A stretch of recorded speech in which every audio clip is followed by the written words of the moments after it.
Así que están Sí, todos los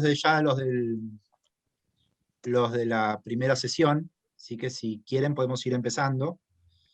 de Eh, acuerdo. yo planifiqué 15 minutos por ponencia y unos minutos de discusión, pero se suma a eso 20 minutos que quedan al final libres. Así que podemos consensuar ahora qué prefieren, que doy unos minutos más de discusión en cada paper o dejamos esos 20 minutos al final. Me parece mejor, ¿no? Al final por ahí. Final, yo estoy de Ujú. acuerdo. Sí, ¿Sí? Hacemos unas preguntas al cierre de cada presentación cortitas y al final de la sesión charlamos sobre el conjunto de las cosas. Ok, perfecto.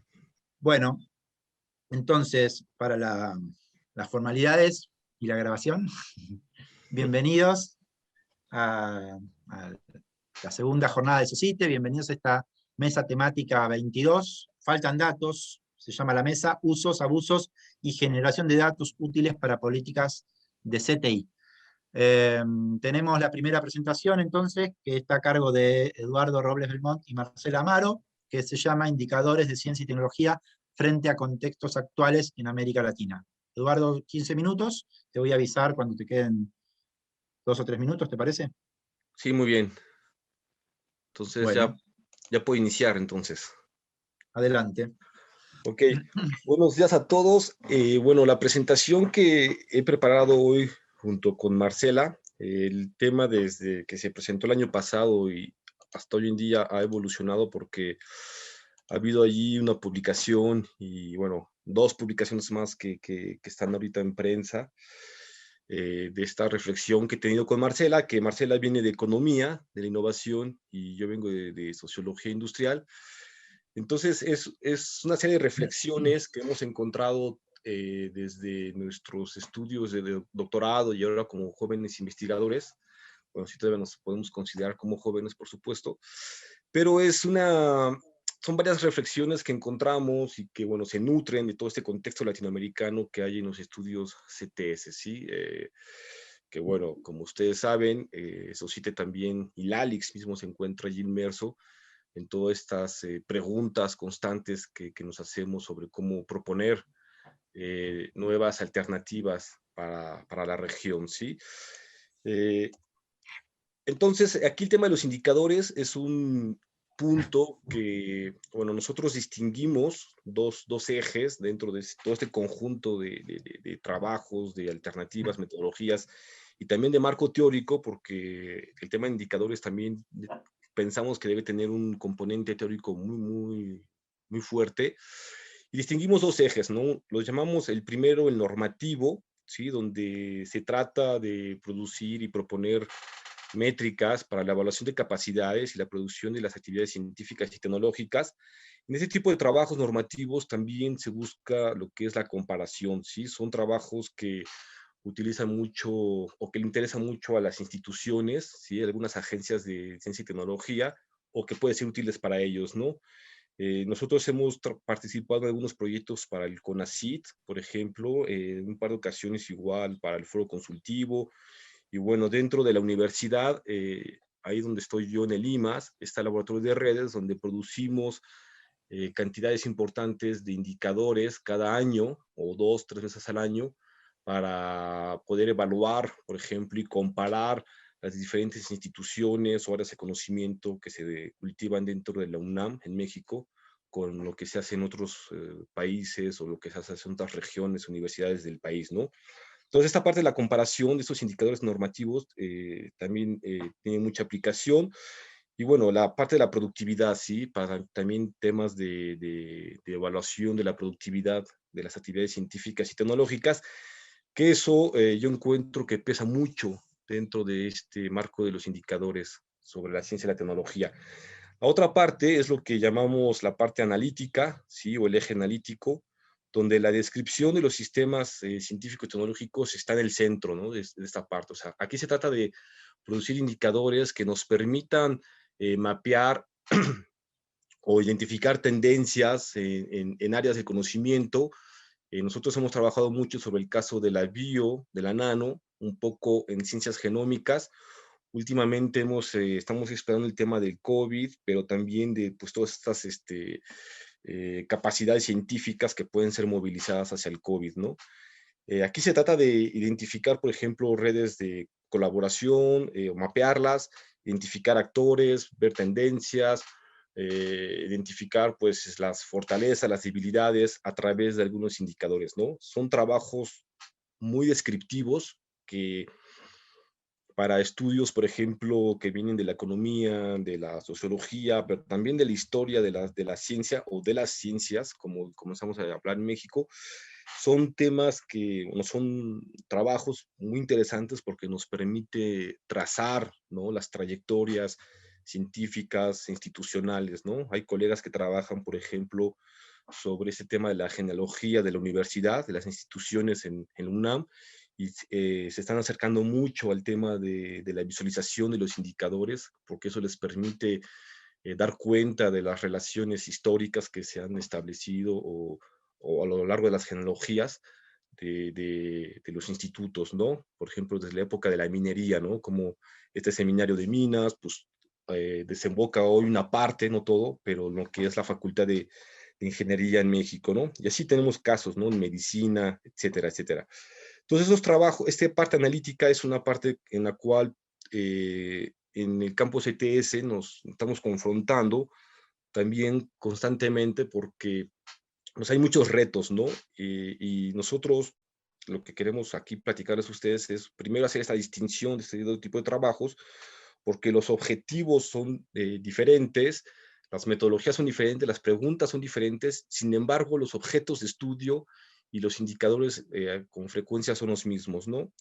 En ambos casos, bueno, como ya lo comenté, hay retos donde con frecuencia los indicadores deben de ser reinventados, ¿sí? Para mejor integrar, pues, todas estas nuevas características que observamos en los avances científicos y tecnológicos, en los cambios tecnológicos que también vemos en los sistemas sociotécnicos, ¿no?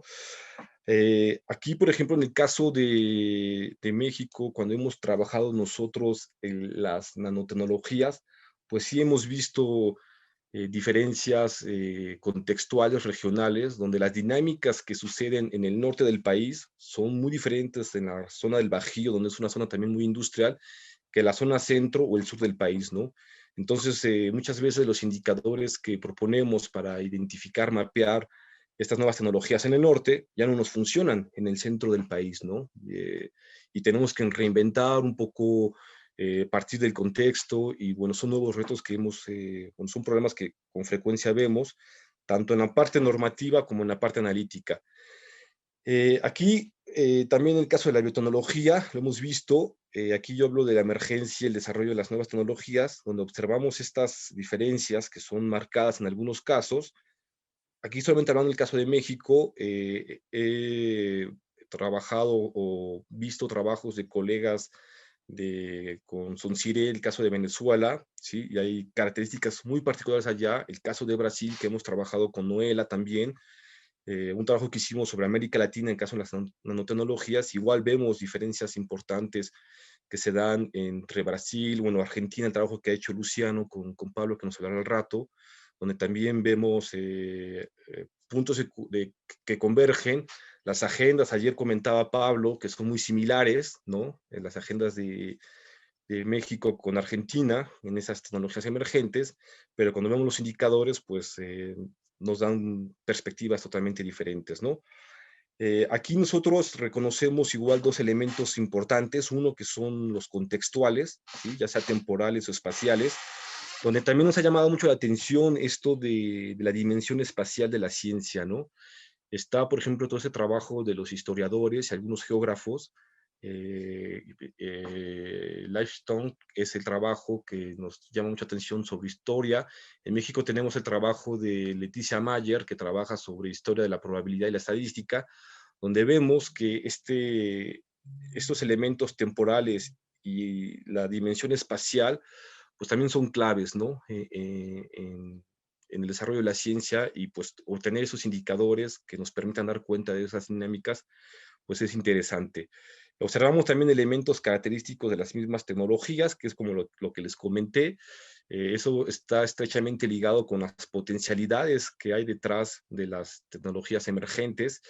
Lo hemos visto en el caso de la biotecnología, más recientemente la nanotecnología, donde pues se hablan de todas estas características de la escala nanométrica, pues que tiene ahí algunos intereses, algunos elementos que le dan valor agregado a los productos, y eso moviliza capitales, moviliza muchos actores, y bueno, también todas esas características, lograr aplicarlas en casos concretos, pues también va a depender mucho de los contextos, ¿no? De los actores económicos, políticos, y en ocasiones de otros, ¿sí? Como pueden ser también asociaciones, etcétera, y esto está en juego, ¿no? Entonces, esos elementos que nosotros les llamamos característicos de las mismas tecnologías, o en ocasiones naturales de las mismas tecnologías, también son interesantes de ver, y vemos diferencias, ¿no? De los proyectos que se desarrollan a lo largo y ancho del país, ¿no? Por ejemplo, en la zona del Golfo de México, identificamos allí en 2 estados hace tiempo proyectos en nanotecnología que tengan que ver con materiales, recubrimientos para evitar la oxidación de materiales. Y hay una industria petrolera grande, y son proyectos o mecanismos muy locales donde ellos les llama la atención esa potencialidad del material, y ahí se desarrollan actividades, se montan laboratorios especializados en todo ese tipo de trabajos muy, muy precisos, ¿no? Bueno, todas estas formas nuevas que vemos en nacer la ciencia y la tecnología, pues implica, en efecto, cambios importantes en la organización del trabajo científico y también la distribución de recursos, ¿sí? Esto porque en las nuevas tecnologías, también lo estamos viendo en el caso, por ejemplo, de la inteligencia artificial, con estas capacidades de cómputo, eh, los grupos de investigadores establecen sus redes también en función del acceso a la infraestructura, ¿no? A los laboratorios.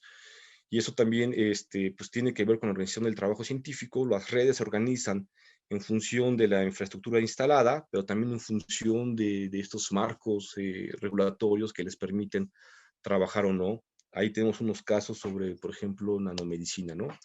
En el caso de México, donde pues logran desarrollar algunos proyectos en México gracias a que las leyes de los estados lo permiten.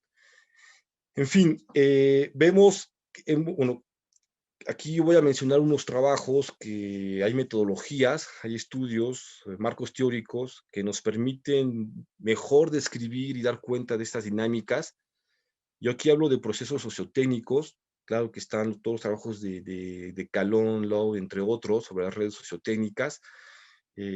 Tenemos este trabajo de Gilles que también nos gusta mucho sobre las transiciones tecnológicas, ¿sí? Por ser ambos trabajos pues, que buscan esta parte holística de los abordajes, ¿sí? Hay los modelos econométricos que también nos han llamado la atención porque han buscado, o constantemente vemos que buscan integrar variables que están fuera también del campo económico, ¿no? Y que se han ido integrando poco a poco, por ejemplo, variables que tienen que ver con el cambio climático, variables que tienen que ver con algunos procesos sociales, ¿no? Entonces es interesante mirar también lo que hacen ellos. Bueno, y por mencionar algunos, ¿no? Hay muchos otros casos. Desde una perspectiva normativa, también se han 3 propuesto, minutos, Edu. sí, se han propuesto alternativas, sí, en este caso yo pienso, por ejemplo, todo lo que será el Matrix y toda esta forma de medir la ciencia que se da en la web social, ¿no? Bueno, hay otros casos donde estamos viendo la introducción de formas cualitativas para evaluar la productividad científica. Esto tiene que ver con la autoevaluación y la aprobación por pares. No me voy a tener mucho con esto, pero eso también es muy normativo, que estamos viendo algunas experiencias, al menos aquí en México, ¿sí? Hay 3 puntos que son los que hemos platicado con Marcela, sí, bastante. Uno es, por ejemplo, la cadena de valor como una perspectiva donde se trata de evaluar el aporte de estas nuevas tecnologías a lo largo de la cadena de valor, ¿no? Cómo son movilizados. Hay el caso de los nanomateriales, ¿sí? El grupo de Guillermo Folador y Noela tienen una propuesta muy interesante con Edgar Sayago ahí de evaluar, de revisar las patentes, los artículos y ver cuáles son esos aportes en la cadena de valor. Aquí no solamente se trata de evaluar, también eso nos permite, por ejemplo, identificar los actores presentes, económicos, entre otros, en las diferentes etapas de las tecnologías, ¿no? Tenemos también, por ejemplo, el tema de las trayectorias y la formación de los recursos humanos, que este es un trabajo que hemos hecho últimamente. Este trabajo es difícil de replicar, ya que no todos los países, por ejemplo, tienen estos datos disponibles para poder trazar la trayectoria de la formación académica. Aquí es la formación del Sistema Nacional de Investigadores en México con respecto a América Latina, ¿no? Cómo se han movilizado. Y, por ejemplo, aquí veo el caso de Colombia y vemos, bueno, los colombianos que se han formado en la licenciatura en Colombia y así como se han ido moviendo en los países para poder formarse, ¿no? Hay una gráfica parecida para Cuba, donde vemos que Cuba, al parecer, tiene una propuesta de formación científica más sólida que el caso de Colombia y otros países, pero bueno, también vemos que México se vuelve para algunos casos como un nodo puente para brincar hacia otros países europeos, ¿sí? El caso de las controversias también lo hemos analizado. Aquí hemos echado mano de datos sobre la prensa, ¿sí? Con nuevas herramientas que están surgiendo en la web que nos permiten minar, por ejemplo, grandes cantidades de la prensa que está digital y bueno, hay un montón de herramientas, línea de texto, esta imagen, eso que estamos viendo son imágenes de un análisis de maíz y todo lo que está, maíz y biotecnología en México. Y bueno, ¿no? También nos permite identificar qué es lo que está sobre la mesa en los debates, pues para también entender un poco los límites en términos normativos que pueden representarse como barreras para el despliegue y el desarrollo de nuevas tecnologías, pero también identificar estos actores que están fuera del mundo académico y que son también representantes de la sociedad que están discutiendo los resultados y las posibles implicaciones de la tecnología, ¿sí? En fin, otro elemento es la emergencia. Aquí yo pienso la emergencia como este concepto en ciencias de la complejidad, ¿sí? La emergencia como este proceso que no conocemos, que es impredecible y que vamos descubriendo conforme va sucediendo, ¿no? Como se van acumulando ahí, se van agregando los actores y se va tomando forma la propia tecnología. Esta grafiquita pues es una posible ruta que proponemos en un trabajo sobre el caso de la biotecnología, ¿sí? Donde hay estos elementos contextuales, locales, globales y también característicos de la propia tecnología que pues hay que ir tomando en cuenta, pero que también vamos descubriendo con la observación, ¿sí? Que vamos haciendo, ¿no? Aquí hay abordajes interesantes, menciono la sociología de la traducción, que conocemos muy bien, por ejemplo, estos tres principios, el recurso histórico, que también con estos trabajos de la dimensión espacial de la ciencia cobra mucho sentido, ¿no? En México tenemos trabajos muy interesantes, por ejemplo, está el trabajo de Cueto, que es historiador sobre la ciencia bajo la adversidad, que encontramos también muy interesante de un poco retomar y buscar qué información nos puede dar para poder hacer estas evaluaciones de la ciencia y la tecnología en la región, ¿no? Y los modelos econométricos, ¿sí? En fin, ya para cerrar, tenemos esta pregunta sobre los indicadores frente a los problemas sociales, donde como ya vimos que existen herramientas y acceso a información y datos que no teníamos antes, lo cual potencializa bastante nuestras capacidades analíticas y explicativas, ¿no? Me refiero que ya no solamente nos podemos limitar a estudios bibliométricos, sino lo podemos extender a estudios también de la web social, estudios de los medios de comunicación, ¿no? Ver cómo se moviliza o cómo se construye este discurso que promueve, que construye este imaginario colectivo sobre las trayectorias tecnológicas. Lo podemos minar con herramientas que son de muy fácil acceso, pero también de la experiencia de todo ese análisis de redes que traemos, recordamos que es importante tener cuidado con no crear fetiches en torno a estas potencialidades, ¿no? Porque en ocasiones son cajas negras, estas herramientas que no conocemos bien, no sabemos cómo funcionan los algoritmos, los lenguajes, las tomamos, las replicamos y decimos, voilà el resultado, ¿no? El sistema científico, ¿no? Pero si no conocemos bien la herramienta, cómo viene la información, cómo ha sido estructurada, pues muchas veces hay sesgos enormes y bárbaros que limitan mucho los estudios, ¿sí? En fin, aquí la idea es de resaltar la característica contextual y propias de la naturaleza de las tecnologías, y bueno, que estos abordajes requieren efectivamente una concepción de marcos teóricos y metodológicos pues ad hoc, ¿no? Prácticamente cada tecnología, o sea, lo que quiero decir son enfoques hipotético-deductivos, ¿sí? Que vayan de abajo hacia arriba. Eso requiere observación, requiere tal vez multidisciplina, transdisciplina, no lo sé, pero bueno, no, requiere una apertura, ¿no? Salir más allá de lo bibliométrico, de lo cienciométrico, y pues reconocer también los aportes de otras áreas de conocimiento. Pues es todo lo que tengo para presentarles el día de hoy, y bueno, espero sus comentarios. Gracias, Eduardo. Bueno, a ver si alguien tiene alguna pregunta, alguna consulta. A ver el chat. Dice María Goni, gracias por la presentación. ¿Han pensado en el diseño de indicadores que den cuenta del proceso de investigación interdisciplinario, avanzando en la información acerca de la colaboración entre disciplinas en publicaciones académicas? Y también la consulta va hacia pensar en indicadores que apunten a representar la diversidad de actores fuera del ámbito académico, trascendiendo la identificación de su participación y roles. Justo al final lo decías. ¿Han pensado, imaginado esa apertura? Sí lo hemos pensado. De hecho, lo que es súper útil allí es todo este marco, esta propuesta de la sociología de la traducción, ¿no? Yo encuentro, ¿no?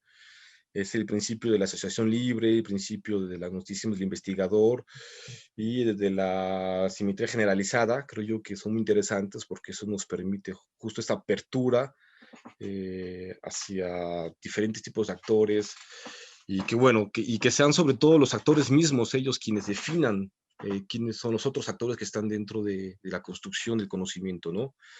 Ahí todavía tengo yo una impresión que nos causa mucho ruido estas ideas, que no son nuevas, ¿sí?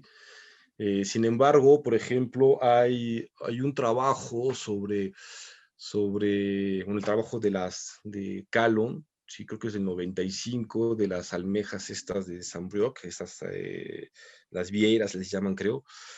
Y hay el trabajo también que hicieron sobre el carro eléctrico, ¿no? Que son ejemplos muy, muy buenos, y creo yo que hay claves, puntos interesantes, ya que pues, nos permite, pues, con herramientas que vienen de la etnografía, ¿sí? Poder tener esa apertura, ¿no? Que comentas, ¿no?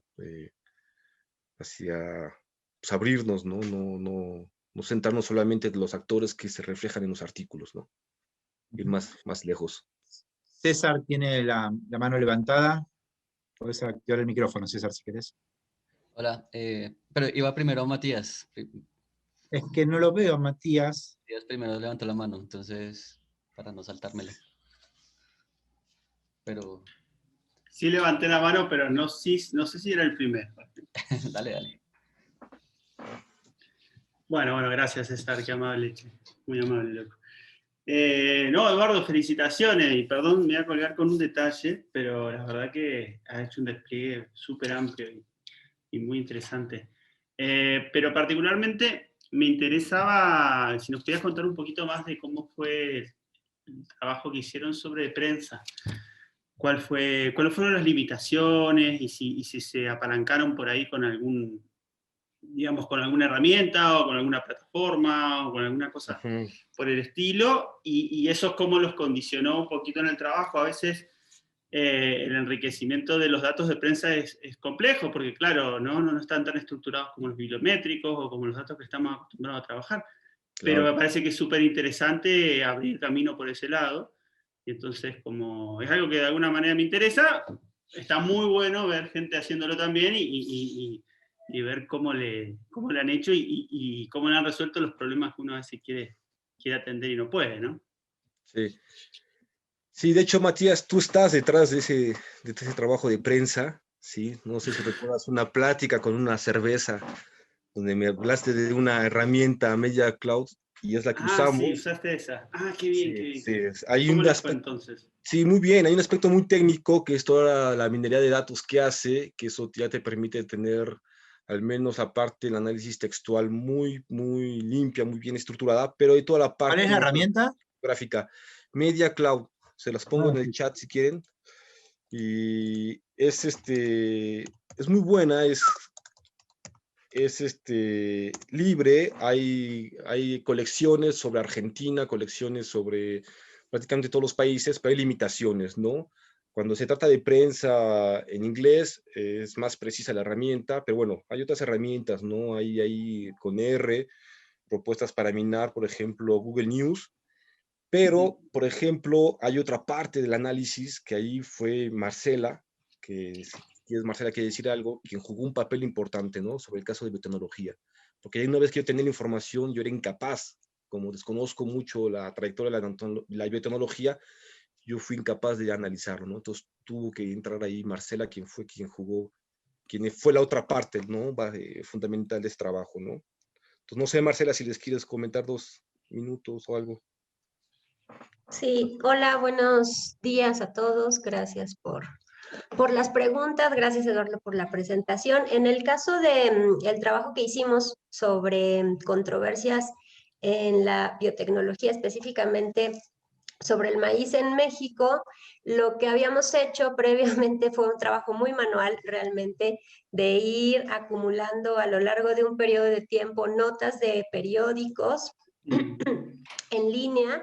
Prácticamente fuimos buscando notas, agrupándolas, digamos, elegimos un periodo, buscamos las que estuvieran disponibles y además fuimos agrupándolas como, dado que nos interesaban las controversias entre no solamente, digamos, entre científicos, sino entre actores, ¿no? E identificar actores, fuimos también agrupándolos, haciendo una lectura una por una y agrupando por actores, por temas, etcétera, etcétera. Y después formamos una especie de clústeres, ¿no? Justamente identificando temas. Dado que el interés era temas y actores, después eso hicimos un segundo trabajo para juntar nuestra información, digamos, manual con la información que Eduardo obtuvo, ¿no? A través de Media Cloud. Y fue un proceso como de cruce, ¿no?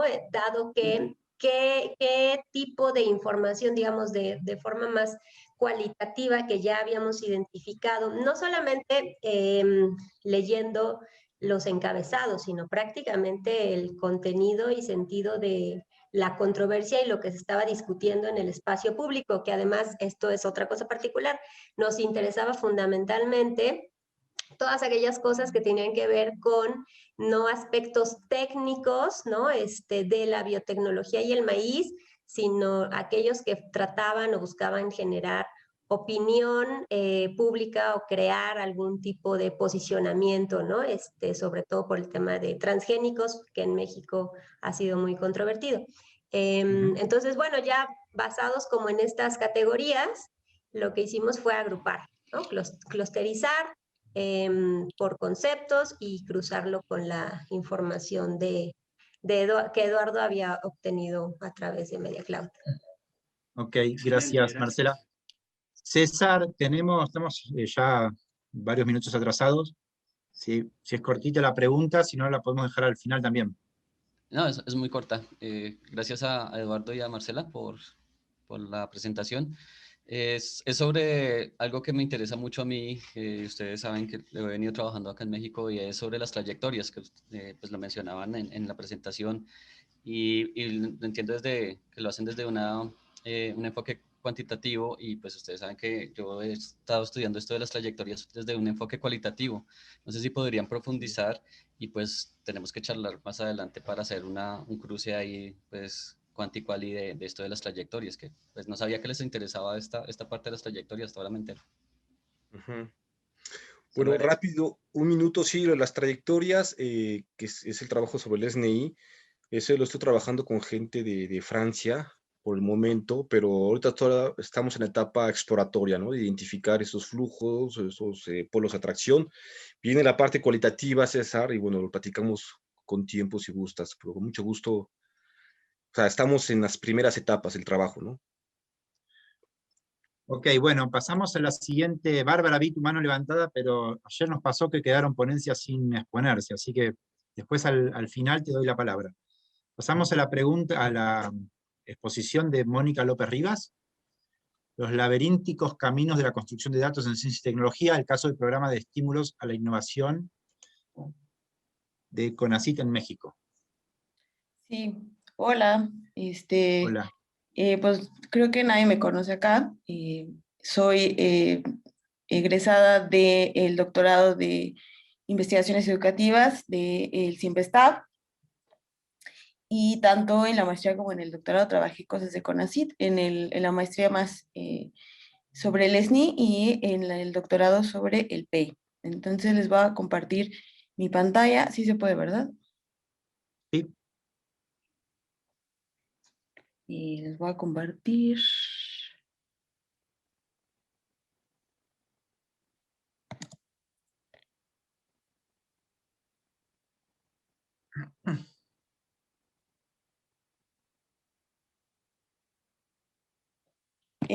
Bueno, pues le puse este nombre medio chistoso: los laberínticos caminos de la construcción de datos en ciencia y tecnología, el caso de el PEI. Y bueno, en el objetivo, objetivo de este trabajo es reflexionar sobre el problema de la construcción de fuentes que estuvo implicado en el proceso de mi investigación doctoral sobre la vinculación entre la industria, la academia y el gobierno. El caso es, como dice acá, el Programa de Estímulos a la Innovación, mejor conocido como PEI, que se implementó en 2009 desde el Consejo Nacional de Ciencia y Tecnología con el objetivo de incentivar, por un lado, la inversión de la industria privada en innovación y, por otro, motivar que estos procesos se llevaran a cabo en vinculación con instituciones de educación superior, públicas o privadas, y con centros públicos de investigación. En la organización de la presentación primero voy a hablar un poquito del PEI para darles contexto, y después un poco sobre los problemas de los datos en CONACYT, y un poco una reflexión sobre la rendición de cuentas.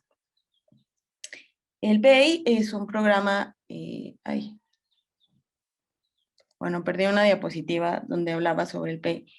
El PEI es un programa de carácter nacional que de entre 2009 y 2018 buscaba, como ya les dije, incentivar la inversión privada y vincular al mismo tiempo. El PEI tenía 3 modalidades: ProInnova, Innovatec y InnovaPyme, y yo trabajé en la tesis sobre ProInnova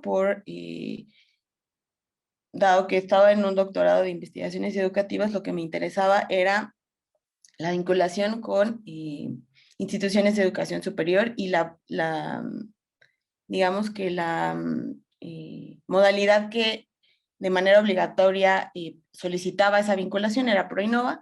Y bueno, durante la investigación me di cuenta además que ProInnova fue la modalidad que, como se ve en la gráfica, que es la roja, está como al revés, del 2009 para 2015, fue la que tuvo más crecimiento, lo que significaba, pues sí, que hubo más vinculaciones, además de que esta modalidad era la que apoyaba más a micro y pequeñas empresas. Más o menos cómo funcionaba el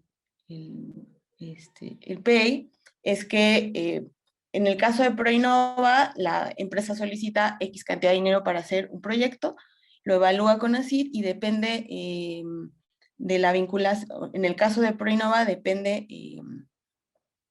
del tamaño de empresas, cuánto aporta.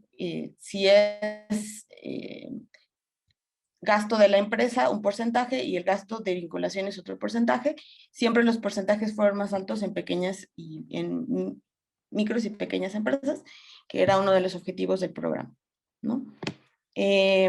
Ahora un poco sobre los problemas de las bases de datos, ¿no? Comienzo con un ejemplo, quizás el más claro de esta investigación. En noviembre de 2018, cuando el sexenio de Enrique Peña Nieto y el mandato de Enrique Cabrero frente al CONACYT estaban por terminar, en el micrositio del PEI, ubicado en la página del CONACYT, se publicó una base de datos titulada Padrón de Beneficiarios 2009-2017, un listado con los proyectos apoyados por el programa en este periodo. Desde que comencé la investigación a principios de 2014, esta era la primera vez que una base de datos sobre el PEI reunía de manera pormenorizada y completa información correspondiente a cada uno de los proyectos apoyados durante este periodo. Y es que desde mis primeras búsquedas me topé sistemáticamente con bases de datos con información insuficiente fragmentada. Es decir, las bases de datos disponibles de manera pública con las que comencé a trabajar no contaban, por ejemplo, con la información sobre las instituciones vinculadas o los montos invertidos por las empresas en cada proyecto. Situación que me llevó a solicitar en más de 16 ocasiones información a CONACYT a través del portal de transparencia Infomex. No obstante, al tiempo que solicitaba información adicional de las bases de datos, trabajaba con las ya disponibles en el sitio de CONACYT, porque si bien consideraba que la información pública carecía de algunos detalles fundamentales para mi investigación, estaba convencida de que los datos que recibiría por parte del CONACYT serían solo complementarios.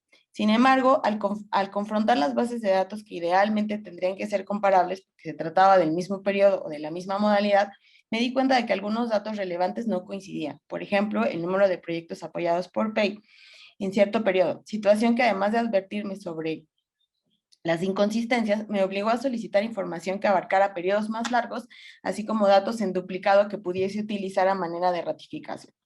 De este modo, una buena parte del trabajo en ese momento y a lo largo de la investigación consistió en construir y sistematizar en la medida de lo posible los datos que iban acumulándose de manera más o menos congruente. A modo de ejemplo, en la tabla esta que vemos acá, se ven contrastadas 4 bases de datos diferentes, obtenidas de diferentes fuentes y de las que extraje el dato que corresponde al número de proyectos apoyados por la modalidad ProInnova de PEI para cada uno de los años que me interesaba. Entonces, como pueden ver, estos son número de proyectos y dependiendo de la base de datos que tendrían que coincidir, algunas sí coinciden, pero no todas coinciden, ¿no? Esta situación se fue complejizando mientras sumaba otras variables a mi análisis. Para dar un ejemplo, vuelvo al padrón de beneficiarios 2009-2017, que se publicó en 2018, que entre sus datos incluía las instituciones vinculadas con las empresas para llevar a cabo los programas del PEI. Acá es muy importante recalcar que se daba más apoyo a las vinculaciones, pero las vinculaciones específicamente tenían que ser con universidades públicas o privadas o centros públicos de investigación. O sea, solo como para recalcar eso.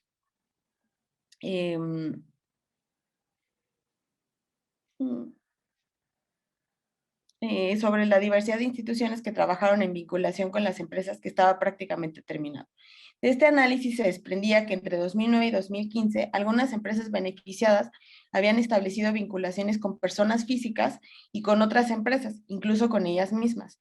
Situaciones que en varios casos se dieron en incumplimiento del número mínimo de vinculaciones obligadas con instituciones de educación superior o centros públicos. De este modo, en un intento por hacer un análisis adicional sobre las vinculaciones a partir de esta nueva base de datos, reparé que los datos con los que había trabajado previo a 2018 no coincidían con los datos que había trabajado, que no coincidían con los datos recientes. Estas inconsistencias seguían un patrón claro. Esto es, en los proyectos en los que la primera base de datos se reportaban vinculaciones con empresas, fundaciones, con ellas mismas, con personas físicas. En la nueva base de datos habían eliminado por completo, es decir, las vinculaciones que estaban en incumplimiento del reglamento las eliminaron por completo. Entonces, por ejemplo, esta es una tabla de una empresa específica, de la empresa Sonora Innova, que en la primera, o sea, yo ya había hecho toda mi investigación y había llegado a la conclusión de que, bueno, no había llegado a la conclusión, pero había analizado que esta empresa tuvo 6 vinculaciones. Sin embargo,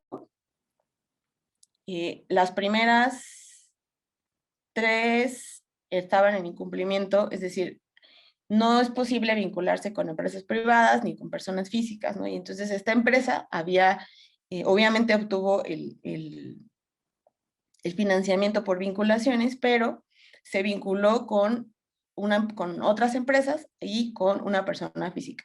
y en la base de datos de 2018, en la que ya tenía toda la información, eliminaron todas las que estaban en incumplimiento. Entonces, si bien en este caso, a pesar de la eliminación de 4 de las vinculaciones, el número reportado en la base de datos cumple en términos generales con los requisitos mínimos, cabe la duda no solo sobre cuál de la base de datos corresponde con la realidad, sino sobre la distribución de presupuesto que desde el CONACYT fue asignado a tareas de vinculación en el caso de que hubiesen establecido vinculaciones con otro tipo de instituciones. Es decir, dado que una parte del financiamiento que reciben de CONACYT se va al porcentaje de vinculaciones, si dieron vinculaciones a otras empresas, es decir, se estaba dando doble financiamiento a la industria, tanto en las vinculaciones como a la empresa que solicitó el financiamiento. 5 minutos, Mónica. Sí, sí. Bueno, enseguida está este tema de la búsqueda de las fichas públicas y la rendición de cuentas. Pero las inconsistencias en la información pública sobre los PEI no solo se limitaron a las bases de datos generales, sino que se hallaron en otros insumos fundamentales de información, como las fichas públicas, documentos mediante los que las empresas beneficiadas por PEI presentan sus resultados al CONACYT, y cuyo carácter, como su nombre lo indica, es legalmente público. Sin embargo, en la primera búsqueda que realicé en el sitio para identificar las fichas públicas, me percaté por un lado de que no estaban disponibles las fichas para todos los años, que necesitaba consultar, pues la base de datos comenzaba en el año 2002. Al solicitar las fichas faltantes por los canales de transparencia, recibí la siguiente respuesta, firmada por Alejandro Farías, subdirector de Desarrollo Tecnológico. Se informa al solicitante que dichas fichas públicas se publicaron, por lo que la información solicitada no se publicaron. Es decir, para 3 años en los que trabajé no había definitivamente fichas públicas. Más aún, para los años que sí existían, la cantidad no correspondía con el total de proyectos financiados reportados en la base de datos. Es decir, había una cantidad X de proyectos en las bases de datos y ninguna de las fichas públicas coincidía. La falta de coincidencia entre el número de proyectos y las fichas públicas me motivó nuevamente a solicitar los documentos faltantes por medio del portal Infomex. Así, en febrero de 2017 pedí los documentos correspondientes al año 2013. Como respuesta inicial recibí un oficio en el que me indicaban que la información solicitada se hallaba disponible en el sitio de internet, para el que me enviaron un vínculo con la dirección en la que lo encontraría. El vínculo, sin embargo, me dirigía al mismo sitio que ya había revisado minuciosamente y en el que encontré los vacíos de información. En consecuencia, y de acuerdo con lo estipulado por la Ley de Transparencia, interpuse un recurso de revisión, esta vez con las especificaciones sobre el número exacto de fichas faltantes, así como el argumento de que había vínculos que el CONACYT contabilizaba como válidos a pesar de que no funcionaban, por lo tanto no se podía acceder a la información. El recurso fue aceptado y a partir de ese momento se siguió un proceso que concluyó en mayo de 2017 y durante el cual el Instituto Nacional de Acceso a la Información consideró que, de acuerdo a los lineamientos del programa, era obligatorio que los sujetos beneficiados, es decir, las empresas, hicieran públicas estas fichas y, en consecuencia, instruyó al CONACYT para hacer una búsqueda exhaustiva y razonable de los documentos faltantes. Sin embargo, en la resolución final que el INAE me hizo llegar, por medio el CONACYT, por medio de su comité de transparencia, abro comillas, confirma la inexistencia de la información en virtud de que esta información no obra en los archivos de la Dirección Adjunta de Desarrollo Tecnológico. En este punto, el análisis de las fichas públicas disponibles supuso otro problema. De las que estaban disponibles, por ejemplo, había muchas fichas públicas, o sea, yo quería analizar las fichas públicas para pensar, para reflexionar sobre el concepto de innovación, que fue otra de las cosas que trabajé en la tesis, pero me encontré con estas cosas. Por ejemplo, esta ficha pública quizás no se ve muy claramente, pero tiene los datos en la primera página y el título del proyecto, pero todos los objetivos, las actividades, etcétera, está vacío. Esos fueron, me encontré como, no sé, como 60 casos de ese tipo, ¿no? Entonces, bueno, pues sí estaba, y los datos que había en las fichas que sí estaban completas, eran súper irregulares, y entonces también había como fichas en las que repetían el objetivo y las actividades y la descripción, y entonces como que en realidad no es una cosa que le importaba mucho al CONACYT evaluar. Entonces, bueno, entonces ya nada más para terminar, como se puede ver con estos breves ejemplos, para hacer este análisis tuve que elaborar los datos. Pues estos no existen como una mina que escondidos bajo la tierra hay que solo excavar para descubrirlos y explotarlos. Me enfrenté a las limitaciones en términos de información que me obligaron a reconocer primero y luego a reflexionar sobre quién construye datos y qué cosas describe. Así, tuve que tomar distancia e interrogar los índices e indicadores nacionales e internacionales que manejamos para dar cuenta de las actividades nacionales que ciencia y tecnología, que construye, perdón, es que no veo. Así que tuve que tomar distancia e interrogar los índices e indicadores nacionales e internacionales que manejamos para dar cuenta de las actividades nacionales en ciencia y tecnología. Medir y evaluar en ciencia y tecnología supone posicionamientos en política que afectan a los procesos económicos de los que participan los investigadores, los funcionarios del Estado y las propias empresas que se vinculan al ámbito académico. Y ya. Bueno, muchas gracias, Mónica. Estamos pasaditos de tiempo, así hay alguna pregunta cortita. Si no, podemos retomar la discusión hacia el final. Marcela. Yo Sí. también tengo una. Bueno. Gracias, Luciano. Mónica, felicidades por tu trabajo. Yo creo que justo Eduardo y yo nos sentimos identificados con las trabas que pasaste y creo que es una lástima. Nosotros también en distintos momentos trabajamos las bases de datos de PEI, enfrentando lo mismo que tú, y lo peor de todo es que en teoría la información de la que trabajábamos era la oficial, porque CONACYT, ¿no? Trabajamos haciendo consultoría para analizar sus bases de datos y tenían de verdad que un desastre, ¿no? Y lo peor es que ni siquiera había muchas veces comunicación entre los distintos subáreas, ¿no? Que manejaban el PEI, por ejemplo. Y me gustaría saber simplemente, y si nos pudieras compartir más de tu investigación, si tienes algunas cosas publicadas que nos las puedas circular o que podamos revisar, y a qué tipo de si generaste algún tipo de recomendación, ¿no? Sobre todo en términos como de, no sé si técnicos o metodológicos o de la, por lo menos, homologación de bases de datos a CONACYT, ¿no? A través de tu investigación. Gracias y felicidades. Gracias, Marcela. Pues mira, el objetivo de la investigación era completamente distinto, era como pensar, o sea, era una inquietud mía sobre la cantidad de dinero, que era mucho dinero que se iba a la industria privada, y yo, o sea, los primeros proyectos que vi eran cosas muy extrañas, como una máquina para distribuir elotes, ¿no? O sea, una cosa, y entonces me hizo pensar sobre los conceptos de innovación, ¿no? Y sobre qué tanto la innovación en México es en realidad, puede ser, sí, eso, una máquina de esquites, ¿no? Y entonces, en realidad, el tema de las bases de datos fue como una cosa que tuve que, o sea, que escribí sobre eso porque me frustraba mucho. O sea, no era el objetivo de mí, no era el objetivo de la tesis, no lo fue, pues, ¿no? O sea, en realidad lo que hice fue trabajo de campo, entrevisté a algunos empresarios, a algunos científicos, ¿no? Fui a Monterrey, etcétera, pero escribí sobre los datos porque me frustraba mucho y porque pasé muchos años construyendo bases de datos y ya casi cuando estaba por terminar mi tesis, así publican la base de datos de, ahora sí la buena, y yo casi me da un infarto, ¿no? O sea, porque ya llevaba muchos años. Y entonces, bueno, mi asesora, Laura Cházaro, me dijo como, pues escribe, porque esto es un tema, pues, ¿no? Y es importante que lo digas, pues, no solo como para tu salud mental, sino porque es importante decirlo.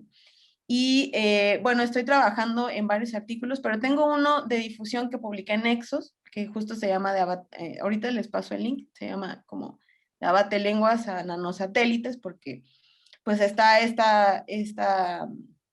una variedad de programas, de proyectos de innovación que va desde un abatelenguas, o sea, literal, millones de pesos fueron para el diseño de un abatelenguas, y al mismo tiempo también hay hay tecnología para nanosatélites mexicanos.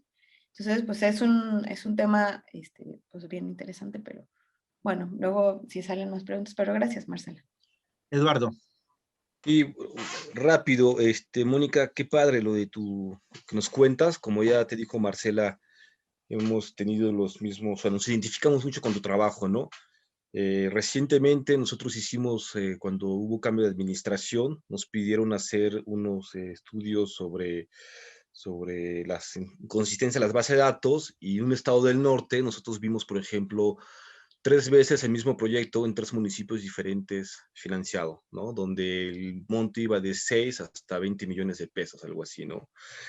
Ahora, con lo del SNI, por ejemplo, igual las inconsistencias son terribles, son enormes. Vemos muchos investigadores que reciben nivel 2, 3, y no tienen adscripción, ¿no? Imposible identificarlos en la web, ¿no? Fantasmas, no sabemos, otros, en fin, ¿no? Y es bastante dinero, que es mucho dinero que no se refleja un sistema pues muy débil, ¿no? Sí, no lo sé, dinero que un colega me decía que eso sirve para bastantes tesis de doctorado, pero pues no sabíamos qué hacer con la información, ¿no? No sabíamos cómo publicarla.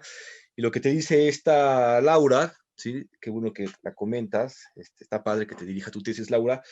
Sí, hay que hacerlo, ¿no? Porque de hecho hace tiempo nosotros tuvimos una experiencia muy, muy, muy interesante con el CONACYT, se nos ocurrió mismo hacer un trabajo, una especie de etnografía, ¿sí? Un relato de cómo acceder a la información, ¿no? Sí, porque todo lo que tú cuentas me da mucho que decir, y bueno, hay que escribirlo, ¿no? Escribirlo, ¿no? El evento que yo que le pedí a Gabriel de anunciar al rato, creo que sería un buen espacio donde se pueda discutir estas trayectorias, estas dificultades para acceder a la información, que también tiene implicaciones importantes en los resultados que obtenemos, ¿no? Yo sé que el caso mexicano es muy diferente al resto de la América Latina, pero posiblemente ya hay similitudes, ¿no? Que hay que ver, ¿no? Qué padre. Gracias. Bueno, yo quiero preguntar qué es un abatelenguas, pero para después. ¿Abatelenguas, dijiste? Ya nos comimos los 20 minutos de finales, o sea que ahora más estricto me voy a poner todavía. Pasamos a la siguiente, entonces, presentación. Hoy con micrófono abierto, sí. Que está a cargo de Gabriel Vélez Cuartas, Astrid Duque Ramos, Diego Restrepo, Omar Andrés Zapata Mesa, Gerardo Gutiérrez, Marcela Suárez Tamayo y Alejandro Uribe Tirado. La ponencia se llama Datos y métricas responsables en América Latina. Gabriel. Luciano, ¿qué tal, colegas? Muy buen día. Espérenme un segundo que estoy acá tratando de ver cómo comparto porque estoy desde el celular. No sé si ahí se está empezando a ver una pantalla blanca. Ok, espérame, a ver si... ¿Ya? ¿Ahora sí? No. No. Ay, fallé. Denme un momento, disculpen. Es que tengo acá problemas técnicos. Ya es una pantalla blanca. Qué horrible. ¿En qué formato lo tenés? Lo tengo en PowerPoint. Por ahí si lo pasás a PDF mejor. Espérame, es que sabes que no es el formato, sino el compartir. El problema que tengo es compartir acá, más que el formato. Déjame, veo a ver si...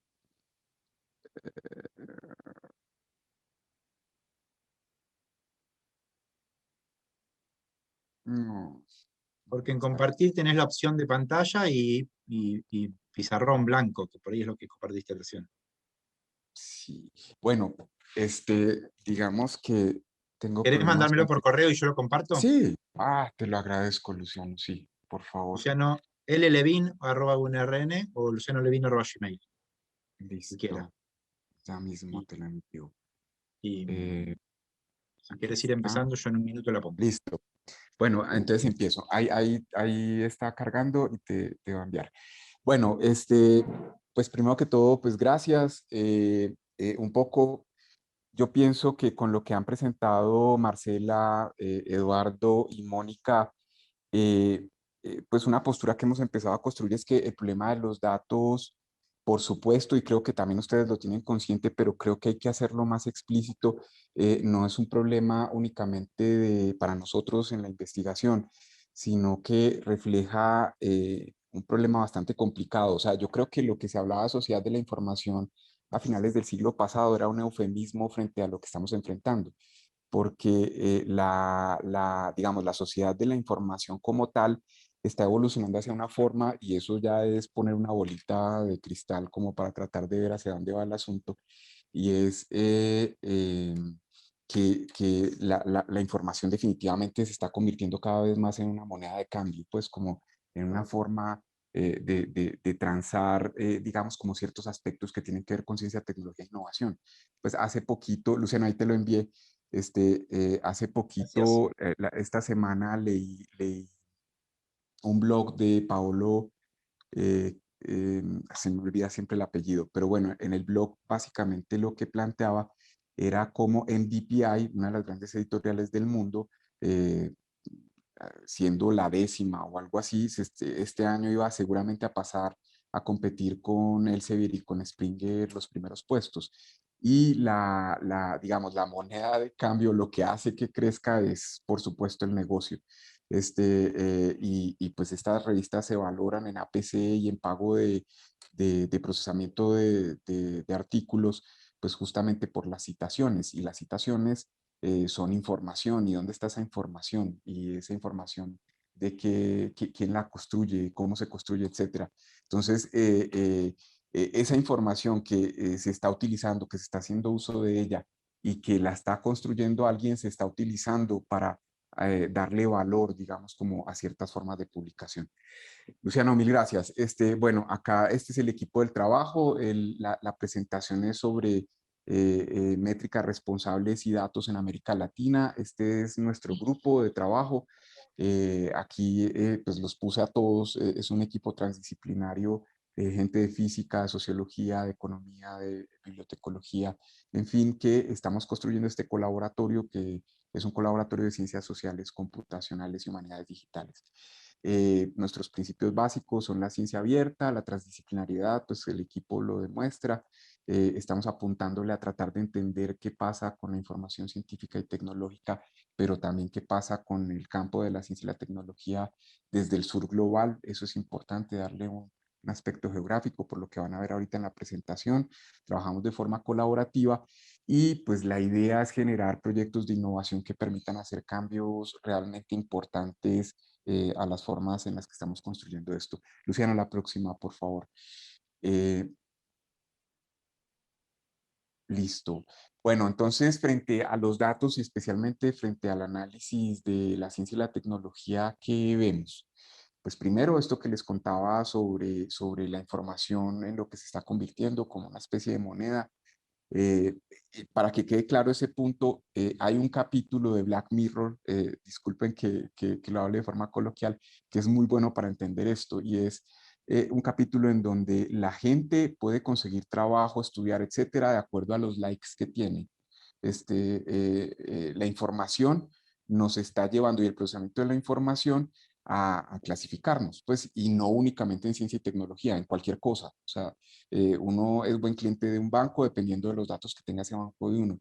Uno es todas sus tarjetas, miren su tarjeta de débito, su tarjeta de crédito, etcétera, va acumulando información que permite que te pongan en una especie de estrato. O sea, la información está estratificando a la población. Y Black Mirror, que es una serie de ciencia ficción, no está tan lejana a lo que nos está ocurriendo ahora. Pues, bueno, lo otro es, y voy rápido por estos problemas, es que hay una exclusión y crítica a las medidas de citación, especialmente desde distintas perspectivas, sur-sur, desde el género, desde las prácticas comunitarias diferentes. Hay una fuerte crítica frente a la citación como asunto de evaluación y en menor medida, pero también muy importante, a los datos de donde se recaban las citaciones, es decir, fuentes como Web of Science, Scopus, etc. Otro problema que es muy importante es, a pesar de la múltiple oferta de métricas, de verdad hay una oferta bastante amplia. En la literatura se puede observar, todos los días se publican en las revistas de cienciometría nuevas métricas.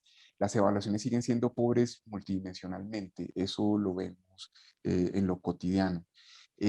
La cita vagamente se considera como referencia multidimensional, pero no solo la cita, sino también la producción de documentos, sean artículos, libros, pero también la producción multidimensional que tiene la investigación, que no son solo libros, artículos y patentes. Entonces, hay pobreza, digamos, como en esto. La otra es las diversas comunidades epistémicas no son consideradas en los análisis citacionales, pero tampoco en las evaluaciones de ciencia y tecnología.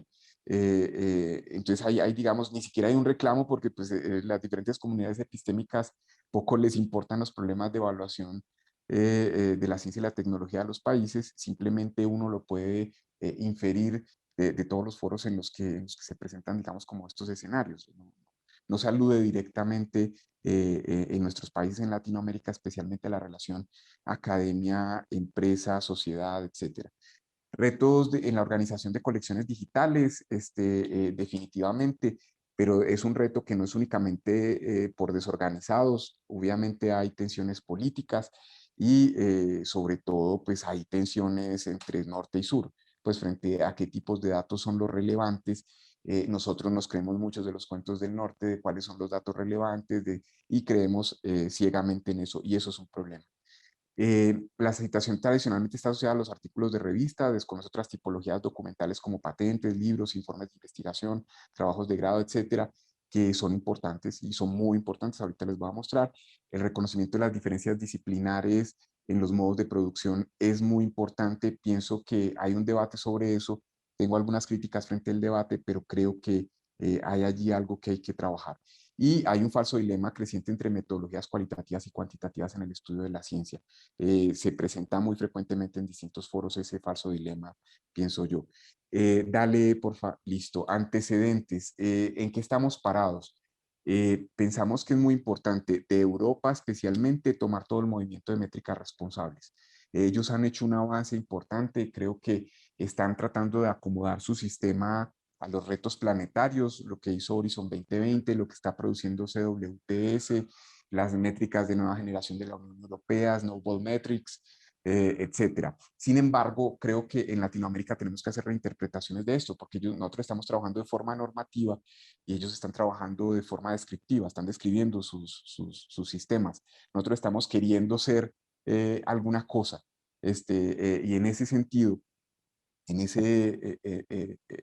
esa emocionalidad latinoamericana en la que vivimos y que hemos vivido hace varias décadas, es importante rescatar los esfuerzos que se están haciendo para tratar de entender nuestras propias formas de evaluación. FOLEC, por ejemplo, el manual de Valencia que trata de observar la relación universidad-entorno, y eso es muy importante para entender nuestras formas de investigación. Nosotros no producimos investigación de punta en los centros de investigación, sino en nuestras universidades. Y eso es muy relevante para tratar de hacer modelos métricos. Oliva, por ejemplo, también el proyecto que están adelantando Fernanda Beigel con la gente de Cielo y Amelica, bueno, en fin, y FOLEC, por supuesto. Adelante, por favor, Luciano. Bueno, ¿qué es lo que nosotros entendemos por proponer un modelo de métricas responsables? Y de pronto agregando algunas cosas a lo que ya los europeos dicen, es un ejercicio cooperativo de evaluación.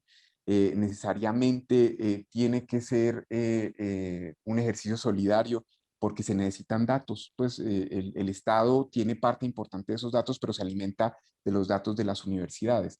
Y por eso la ciencia abierta tiene un papel muy importante, digamos, como en estos ejercicios. No únicamente medir la ciencia abierta, sino como la ciencia abierta también propone datos abiertos que permitan hacer este tipo de evaluación. Colombia, hasta hace poco, hasta diciembre, no teníamos datos abiertos de la evaluación científica. Por fin empiezan a salir. En Brasil creo que van para atrás, estaban abiertos y ya los están cerrando. Bueno, tenemos diferentes casos en Latinoamérica, pero eso es algo importante. Creemos muy importante el rescate de la data histórica. Aquí cito a Francisco también, que tiene un proyecto fascinante sobre la historia de la ciencia en México, al que nos les hemos pegado de a poco, pero es importante saber cómo ha sido nuestra trayectoria. Por ejemplo, en el siglo XIX, con lo que estamos descubriendo en data histórica en Colombia, a pesar de que la ciencia era poca, los grupos de investigación eran mucho más potentes que los que tenemos ahora. O sea, practicaban distintas disciplinas, pero además de eso lo hacían en corriente principal, cosa que es más costosa hoy. Es muy importante recuperar esa data histórica para entender qué nos está ocurriendo y qué nos ha ocurrido. Métricas orientadas a la búsqueda de criterios para medir diferentes formas de desempeño. Eso es muy, muy importante. O sea, no solamente ver quién es el más citado, o como las métricas tradicionales de colaboración, de excelencia académica, etcétera, sino cómo la investigación realmente está impactando en distintos niveles. Pues que inclusive carecemos de información sobre el impacto que está generándose en comunidades académicas. O sea, el factor de impacto o el índice H no es suficiente. Habría que ver de qué forma se ha ido generando comunidad. Luciano, la próxima, porfa. Entonces, así entendemos el asunto de métricas responsables. La que sigue es, bueno, es importante entender también cómo están las revistas. Las revistas no las estamos entendiendo como medios de comunicación y desde un modelo de métricas responsables hay que entenderlas como medio de comunicación, no como un anaquel para colgar artículos que son susceptibles de tener un indicador de impacto. La integración de fuentes, fundamental, y a eso es a lo que nos hemos dedicado en Colab, lo que les voy a mostrar ahora. Considerar otras tipologías diferentes al artículo científico y, por supuesto, considerar el contexto para el cálculo de diferentes metrías. O sea, no solo existe la cienciometría, está la webmetría, la infometría, en fin, pues varias posibilidades y opciones para hacer distintas métricas. Adelante, Luciano, por favor. Bueno, este es el modelo que tenemos, el que estamos construyendo en Colab. Lo que les queremos mostrar básicamente es eso. Ay, es perdón. un modelo que está... Sí, Luciano. No, perdón. No, ok, no te preocupes. Bueno, lo primero es que estamos tratando de reentender qué significa la producción científica y tecnológica, porque pues tenemos introyectado que la producción científica y tecnológica son artículos. Eso ya nos lo introdujo el sistema, que a lo sumo libros que están peleando por meterse al modelo y patentes. Eso es ciencia, no. O sea, ciencia, tecnología, innovación y humanidades en Latinoamérica, como nosotros lo conocemos, es un proceso en donde se vinculan investigación, docencia y extensión. Y si ninguna de las tres, o sea, si alguna de las tres falta, o es un centro especializado en investigación para hacer consultoría, que se alimenta, digamos, como de otras instituciones o universidades para poder alimentar su grupo de investigación con doctorados, etcétera, o es un grupo de investigación básica, pero que requiere extensión para poder conseguir recursos y de esa forma generar algún tipo de cambio en la sociedad, etcétera. O sea, esa triple hélice de alguna otra forma que compone a nuestras universidades es lo que tenemos que evaluar en ciencia y tecnología. Y eso es a lo que le estamos apuntando. El modelo es un modelo multiactor, desde el autor hasta la región. Es muy, muy importante que podamos considerar las especificidades de cada uno de estos niveles. Y pues por supuesto las revistas y editores como algo aparte que también estaría de alguna otra forma vinculado a las universidades. Casi todas nuestras revistas son universitarias. Y el grafo que ustedes ven acá no está del todo claro, pero estos son alrededor de 70 productos que pueden ser reconocidos en múltiples modelos de medición, estos en Colombia, pero se puede traspasar o trasladar, digamos, como a la situación latinoamericana. Entonces, es un poco tener en cuenta que los del centro son los que hay mayores bases de datos, pero los de alrededor hay que construírselas. En Latinoamérica apenas estamos en esa tarea. La siguiente, por favor. 2 minutos, Gabriel. Gracias. Este es el modelo sobre el que estamos trabajando, el análisis de artículos, revistas, tesis y libros en particular, para mostrarles, digamos, como algunos ejemplos.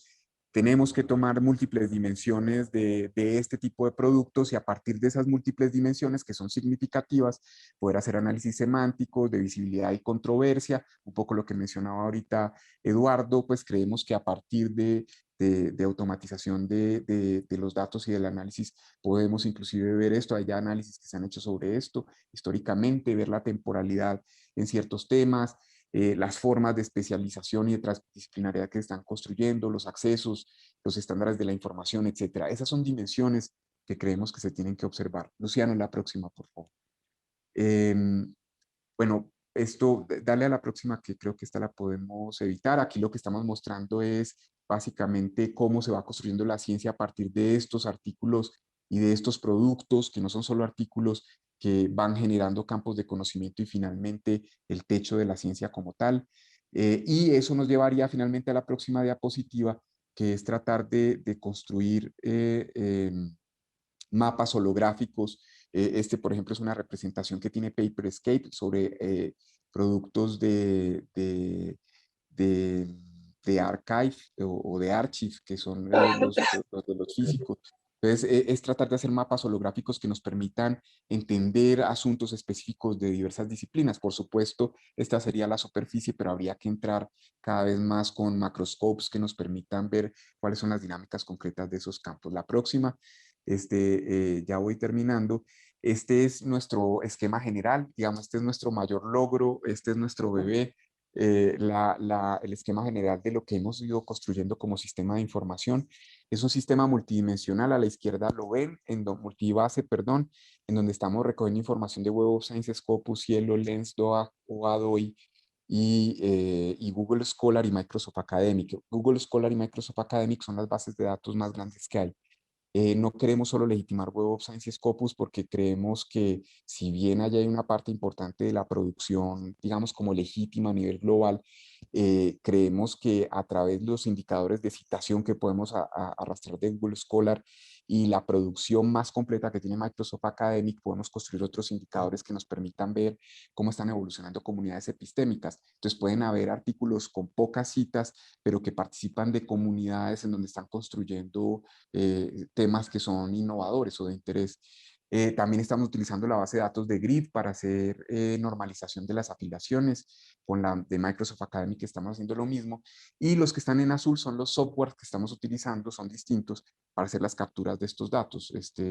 Moai para hacer capturas de Google Scholar, Inti para poder procesar a Microsoft Academic y pues tener todo el grafo, digamos, como ordenado. Para poder hacer transformación de la información tenemos a Kaji. Ubnaku nos ayuda a hacer organización de las bases de datos y disponerlas para frontends, que a través de YT, ese me cuesta mucho, ese es un dios colombiano, Inti es peruano, bueno, en fin, pero con Huatcuica lo que tenemos justamente es cómo presentar y hacer paneles de presentación de la información. Ya voy cerrando, Luciano. La próxima es, es nuestra comunidad. Aquí estamos haciendo una comunidad de desarrolladores con estos softwares que les mostraba. Creemos que es muy, muy importante para generar realmente lo que necesitamos en Latinoamérica. Uno de los asuntos de las métricas responsables definitivamente tiene que ver con el desarrollo de infraestructura, y en Latinoamérica lo tenemos que hacer colaborativo. Entonces, este es un repositorio abierto de software que se puede utilizar para este tipo de procesamientos. Y finalmente, en la próxima diapositiva, Luciano, ya para cerrar, tenemos las métricas multidimensionales. Entonces, solo pues como para dar algunos ejemplos de esas dimensionalidades, además de la visibilidad, que es lo que más se observa con las métricas, podríamos observar controversia. Ya hemos hecho algunos estudios también sobre eso, como en algún sentido, frente a lo que han hecho, no desde las noticias, pero sí desde los textos mismos, desde lo que se encuentra en los textos mismos, pues ir encontrando esas controversias importantes. Especialización, acceso, si estamos teniendo acceso a los datos, a la información, a los artículos, etcétera. Si se están construyendo comunidades, qué potencial hay en la construcción de comunidades, la perspectiva geográfica, el uso de la información científica, etcétera. Y finalmente, pues ya para como concluyendo, en la próxima, pues hay muchas herramientas que ya están dispuestas. El problema es un problema político de cómo convencer no solo a los gobiernos, sino a los propios investigadores de la necesidad de observar de forma más transparente su producción. Estamos ya muy metidos, muy mentalizados a este sistema productivo en donde hay que tener artículos, pero no importa dónde los publiquemos, o sí importa, pero que sea Q1, no con quién vamos a conversar. Resignificar la evaluación es muy importante, pensar en métricas responsables como programa en Latinoamérica, cosa que está haciendo FOLEC, me parece muy, muy importante. La semana entrante va a haber un foro sobre esto justamente, SILAC FOLEC, y bueno, eso es un poco para mostrarles lo que hemos ido construyendo. Pues muchísimas gracias. eh, y, y bueno, no sé, yo creo que ya no dejé espacio para preguntas, una disculpa. Bueno, gracias Gabriel por tratar de ajustarte al tiempo. A ver cómo saco, dejar de compartir. Luciano, gracias por compartirla. Nada. Cerrar aquí. Ok, ¿alguna pregunta? Matías tiene la mano levantada. Sí, voy a ser cortito, aunque está súper interesante y muchas felicitaciones, Gabriel. Y me encantaría conversar a detalle. Pero básicamente te quería preguntar si has trabajado con Dimension y si, qué experiencia tienes o qué opinión te genera. Matías, no. Dimensions Ok. no nos hemos metido con ella todavía. Eso lo están utilizando mucho en Europa. Es que nos quisimos meter con Microsoft Academic por el volumen y por Claro. la organización de la información. Microsoft Academic es muy, muy bueno, o sea, en la estructuración. Pero no, Dimensions, no podría decirte mucho. Es una tarea pendiente, pero porque es que no son las únicas con las que queremos trabajar. O sea, vamos avanzando. Eso. No, está bien. Yo tengo el mismo problema, así que no es que esté más adelante que vos, solamente quería estar tu opinión. Gracias. No, a ti. Gabriel, ahí vi rápido que algunas herramientas las desarrollan con R, eso las están desarrollando ustedes, perdón, con Python. Sí, así es. Las están desarrollando ustedes propiamente dicho, porque yo necesito justamente trabajar con unos scripts que tengo, lo que te comentaba al principio, para Sí. adaptarlos a Por Cielo. supuesto. Bueno, Por hablamos después. supuesto, eso lo podemos compartir. Hay unos paquetes que ya están lanzados, que son los que les mostraba ahorita, pero hay unos que están en prototipo, que de todos modos podemos hablar, pues, en lo que necesites y podamos transferirles tecnología. De hecho, eso estamos haciendo ahora con Fernanda, justamente, pues, en investigaciones que estamos haciendo con ella, en Fernanda Beigel, tratando como de trabajar colaborativamente para, sí, Ujú. por María supuesto. Goni dice, muy interesante, algo en relación a los indicadores sobre interdisciplina, cómo avanzaron en... no es un comentario sobre, no una pregunta. Ok, Bárbara, gracias, María. tiene la mano levantada. Hola, ¿me escuchan?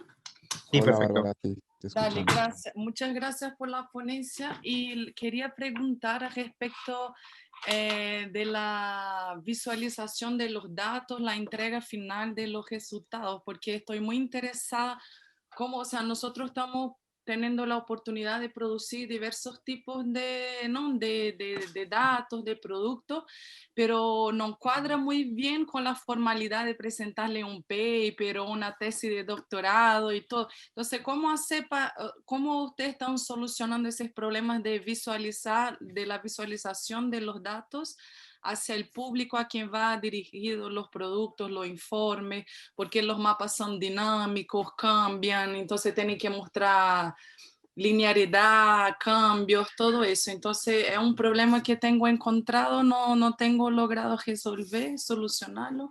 Así que Bárbara, mira, gracias por la pregunta. Pues a ver, varias cosas, dependiendo del público, porque por ejemplo, para el año pasado estuvimos trabajando en algunos informes para Colombia, pero eran consultorías como muy concretas, o sea, nos decían, dennos por favor las tablas de datos, no necesitamos necesariamente un frontend donde haya paneles de control y este tipo de cosas que se utilizan, dashboard y este asunto, pues con ellos lo trabajamos así. Sin embargo, estamos desarrollando un frontend propio que permita ser escalable. A ver, me refiero a que nosotros estamos trabajando de lo micro a lo macro para poder ir ensayando y haciendo experimentos. Entonces, nuestro primer ejercicio micro fue con un centro de investigación hace 4 años. Luego tratamos de escalar a la Universidad de Antioquia y ya estamos escalando a un modelo múltiple de universidades.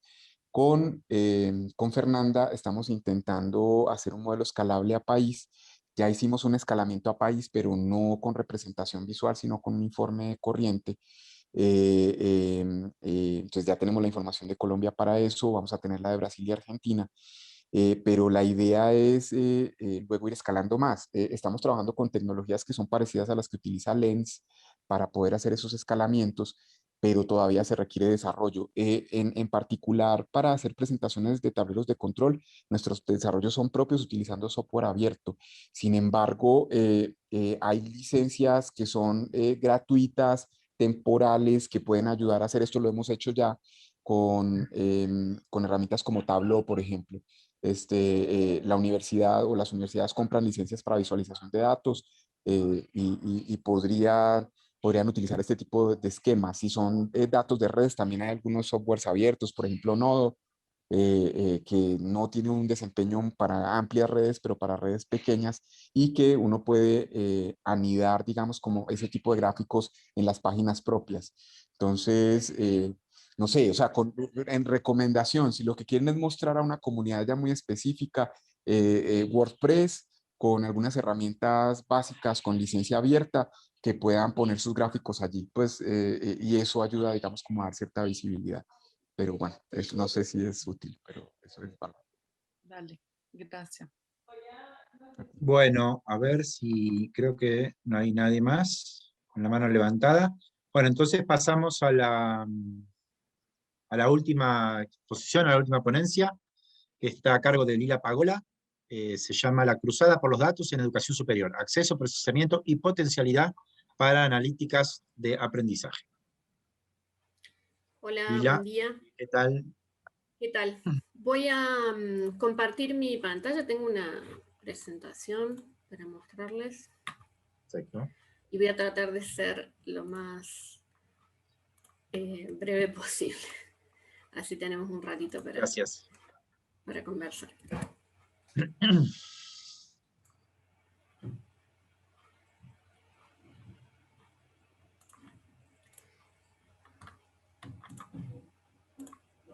Bueno, ahí estamos viendo. estarse viendo. Sí.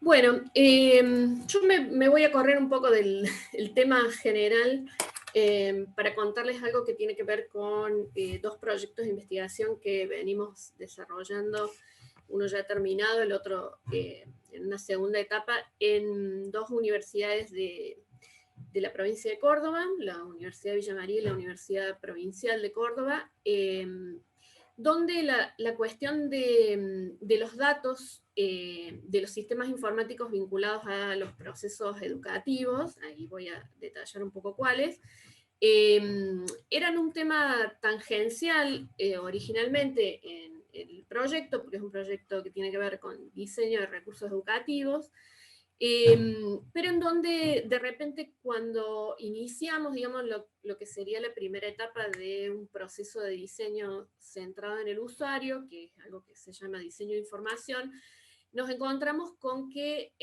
bueno, había un enorme mundo vinculado a los datos producidos por las plataformas digitales, en primera instancia las plataformas educativas, los LMS, y luego otros sistemas informáticos de la gestión, digamos, académica, asociados de distintas maneras a la actividad de las universidades, a los que llegamos porque nos faltaban datos o había inconsistencia en los datos en las plataformas de aprendizaje. Estos proyectos vienen del 2018 y, bueno, naturalmente el año pasado tuvieron una resignificación muy relevante en el marco de la virtualización general de las actividades de las universidades y también a partir del hecho más puntual y de un alcance más limitado de que desde el 2017 cambió la normativa sobre educación a distancia y, entre otras cosas, bueno, hay un componente de evaluación vinculado en este caso a a esos datos, digamos, o en todo caso. Hay un componente de evaluación del cual las universidades tienen que dar respuesta, quienes dictan carreras de distancia, y donde obviamente los datos de las plataformas son un insumo muy relevante. Y bueno, por otro lado, desde hace poco más de un año, venimos viendo, digamos, las proyecciones que van a tener, digamos, las experiencias vividas desde marzo del 2020 en adelante en el futuro post-pandemia, ¿no? Bueno, entonces esto ya lo comenté rápidamente, vamos ahora, digamos, el proyecto del cual yo estoy hablando había básicamente dos tipos de fuentes de datos. Yo me voy a concentrar en los datos de tipo cuantitativos, porque también, digamos, nosotros generamos un conjunto de datos cualitativos con formas, en metodologías tradicionales de entrevistas y grupos focales, pero bueno, los que me interesa comentar son los que tienen que ver con el volumen enorme de datos que se produce de forma automática en las plataformas, sobre todo en las plataformas de enseñanza, ¿sí? Y acá, digamos, les voy a comentar dos casos que son bastante diferentes. Por un lado, en el caso de Villa María, nosotros utilizamos un Moodle, entonces eso nos permitió desarrollar una serie de herramientas que voy a comentar muy rápidamente. En el otro caso, la Universidad Provincial de Córdoba utiliza las aulas virtuales del Instituto Nacional de Formación Docente en Argentina, que es una plataforma privativa, que en este caso además está hosteada en el servidor de la empresa, que se llama Educativa. Por lo tanto, y a modo de mucha síntesis, después de una gestión con varias etapas, resultó ser que es imposible acceder a los datos, ¿no? Las universidades y los institutos que tienen actividad ahí no tienen acceso a la base de datos, porque esa base de datos está en poder de la empresa que brinda el servicio, ¿no? Por otro lado, nosotros complementamos este análisis de los datos con, bueno, un seguimiento de tipo general, como el que ofrece Google Analytics, que intentamos correlacionar y, bueno, es bastante complejo. Y además, esto varía en las dos universidades, pero hay otros sistemas informáticos de los cuales también existe posibilidad de hacer correlación o bueno, llevar datos de uno a otro, como los sistemas de ayuda. En Villa María tenemos un sistema, digamos, aparte de ayuda a los usuarios del campus. El sistema de autogestión, que en ninguna de las dos universidades, bueno, recién ahora en Villa María es guaraní desde hace muy poquito tiempo, antes era otro. En el que se cargan y se procesan las notas y las altas y las bajas de los estudiantes, ¿no? Entonces, para contarles un poco el proceso, bueno, nos encontramos con primero la necesidad de, o digamos, el primer momento en el que tuvimos que identificar las posibilidades de acceso que teníamos a los datos. En un caso, el mismo equipo de investigación tiene integrantes que formamos parte del equipo de desarrollo del campus virtual de la universidad, entonces tuvimos una especie de momento privilegiado de experimentación con los datos sin necesidad de gestionar acceso, porque lo gestionamos nosotros mismos, algo que no se dio en la otra universidad, y bueno, representó aproximadamente unos 6 meses de gestiones hasta explicar y convencer a las personas involucradas por parte de las distintas instancias de gestión de la universidad, de, bueno, lo que íbamos a hacer con los datos, lo que implicaba eso, ¿no? Descubrimos ahí, básicamente, nosotros generamos un plan de gestión de datos para explicar, digamos, cómo íbamos a tratar los datos, por cuánto tiempo, bueno, de qué manera íbamos a procesar la información y a publicarla en el caso de que eso resultara de interés para el proyecto. Nos encontramos en ambas universidades con una ausencia total de normativas en ese sentido. Entonces, este fue un tema que hubo que abrir a partir del proyecto de investigación, lo cual es muy complejo, porque bueno, no hay un marco, digamos, general, institucional, en el cual las reglas del acceso y el resguardo de esos datos estén más o menos establecidas. Para darles una idea, antes de que nosotros nos pusiéramos a hacer esto, todos estos datos se tiraban al año de antiguos, ¿no? Es decir, como ocupan mucho espacio en el servidor y nadie los usaba y nadie los había reclamado, en una universidad directamente no se guardaban, y en la otra al año se los borraba. Por otro lado, y en eso hemos iniciado el proceso, pero no, es compleja la cantidad de elementos que se involucran, tampoco existen normativas de consentimiento de recolección de los datos plasmadas, por ejemplo, en las aulas virtuales. Ni en el momento que los alumnos se inscriben, que es una de las formas que nos parece más prácticas, ni tampoco publicadas en las aulas virtuales. Por otro lado, en el proceso de trabajo sobre los permisos requeridos, por ejemplo, en una de las universidades para acceder a la instalación del código de seguimiento de Google Analytics, ¿no? Porque había que tocar una parte de la plataforma a la que, bueno, nadie tenía acceso, digamos, previo a este momento. En el caso de Educativa lo tenía que hacer la propia empresa.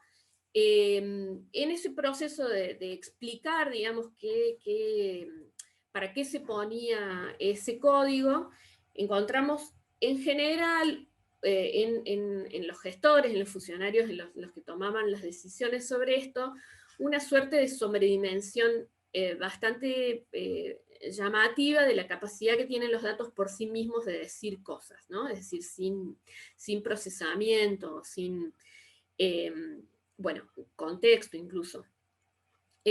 Por otro lado, también como una cuestión general, un desconocimiento bastante generalizado de la manera en que los datos se estaban generando en el momento, independientemente de su uso o cualquier otra previsión, y derivado de eso, obviamente, ninguna política vinculada ni al resguardo, en el sentido de que no se filtraran, no tuvieran acceso a personas que no tuvieran, digamos, registro de del valor de esa información o del el potencial problema que derivaría de una filtración.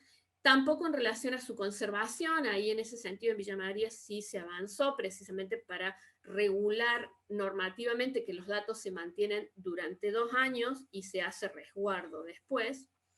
Bueno, lo del consentimiento ya lo comenté.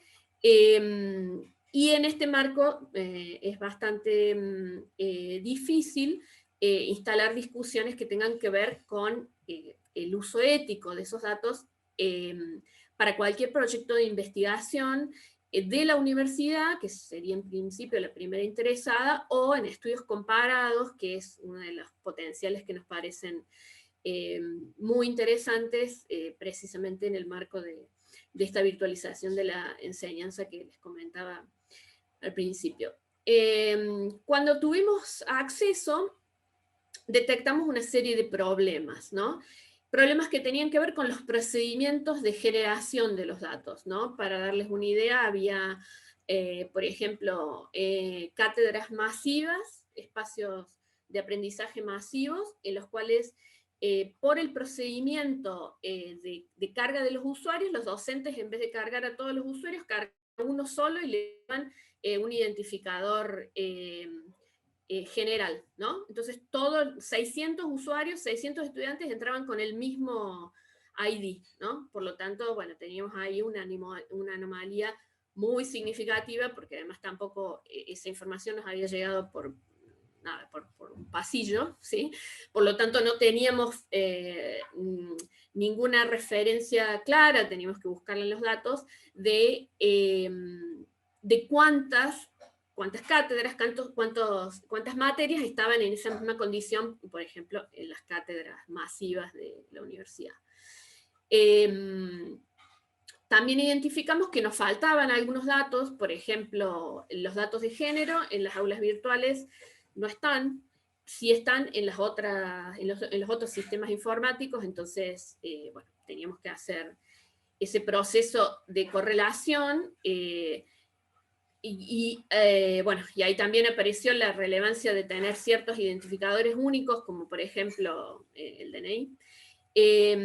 La ubicación también era un dato que en el aula virtual se cargaba de forma genérica, sin tener ninguna precisión, es decir, sin ser corroborado por el propio usuario, ni ser extraído de alguna fuente confiable. Entonces, correlacionado con los datos del sistema académico, había muchísimas inconsistencias, digamos, para las preguntas de investigación era muy importante, porque en el caso, por ejemplo, de Villa María, es una universidad que tiene muchas sedes distribuidas en distintas ciudades de la provincia, y esa era una información muy importante a desagregar. 5 minutos, Lila. Bueno, entonces, luego pasamos, digamos, a bueno, la cuestión del almacenamiento y el resguardo. En el caso de Villa María se logró acordar, como les decía, a nivel normativa, que por razones no de investigación, sino pedagógicas, los datos de las aulas virtuales no se borraran y se mantuvieran disponibles para los estudiantes, básicamente para saber lo que pasaba dentro de esas aulas por 2 años, que es lo que dura la regularidad. En la otra universidad, lamentablemente, por necesidad de habilitar las aulas virtuales el año pasado en el marco del aislamiento, se borraron todos los datos de 2019 para atrás para sobreescribir sobre ellos las aulas de 2020, ¿no? Nosotros logramos rescatar a algunos que estaban vinculados al proyecto de investigación, pero bueno, el resto fue sobreescrito, y eso se ha vuelto a hacer este año. Por otro lado, los tipos de accesos a los datos, que acá varía mucho en relación a lo que les decía del tipo de posibilidad de nivel de acceso que nos permitieron en los dos casos, y también dependen de las plataformas. Hay un nivel que tiene que ver con, bueno, cosas que ven cualquier usuario docente. Otro nivel que tiene que ver con lo que ve preprocesado por la plataforma el que es el administrador de la plataforma, o el webmaster en educativa.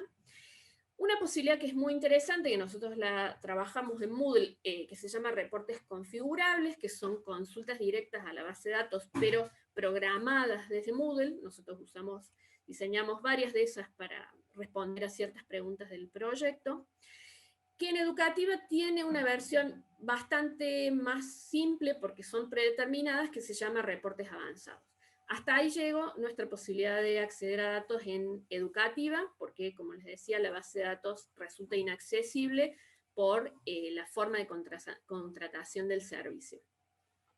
Y en Moodle, además, tuvimos la posibilidad de acceder a la base de datos completa y hacer algunos experimentos de procesamiento con RStudio, ¿no? Bueno, esto es lo que les acabo de contar. Esto es un ejemplo de cómo se ven los reportes configurables. Esto requiere programación, ¿sí? Porque lo que se hace es hacer una consulta SQL a la base directamente desde la plataforma.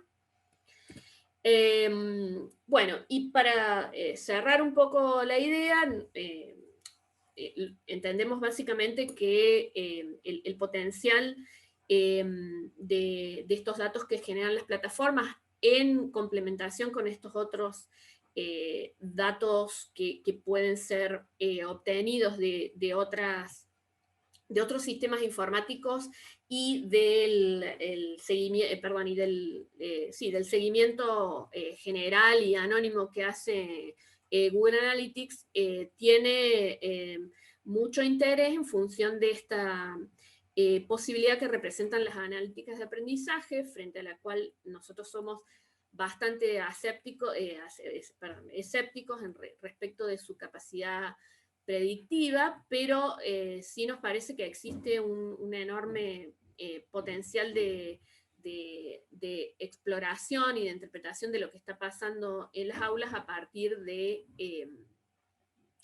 bueno, de analizar esos datos y poder procesarlos y hacerles algunas preguntas específicas, ¿no?